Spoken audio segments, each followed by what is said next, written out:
omulungi atuwulirize saawa eno wakwagawo eggulire eryokya ate nga si ddungi era nga lino lya musumba asinze okumanyikwa ennyo mu kibuga Kampala ng'ono asangibwa wali Emmengo mu Kisenyi Bishop Daudi Kiganda.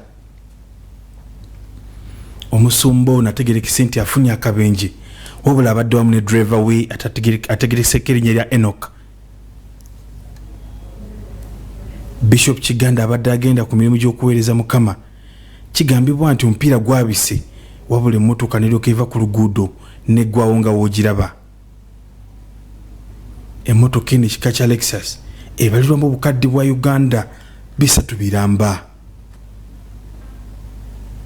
Kino kikubye wala bamukkiririzaamu abalokole wamu ne basumba banne.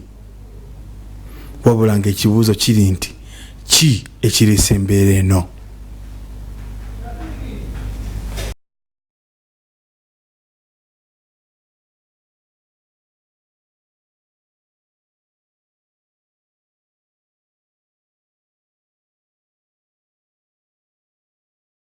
Omusumba amanyiddwa nga Bishop David Kiganda ng'ono asumba ekkanisa eya Christianity Focus Center mu Kisenyi Mengo.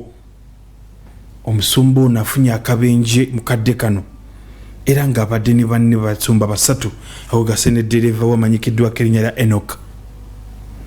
Emmotoka eyo gy'olaba mu kifaananyi awo eya Lexus V8 ebalirwamu obukadde bwa Uganda 304 era nga motoka ya new model. Omusumba ono Bishop David Kiganda ate ne basumba banne kitegerekese nti abadde agenda Fort Potro wabula watuuse Mityana ekyokweno weegudde. Kino kikubye wala basumba banne abakkiriza saako wamu ne bannayuganda. Wabula nga wetwogerera amawulire gano tetumanyi ki ekividdeko embeera eno okutuukawo.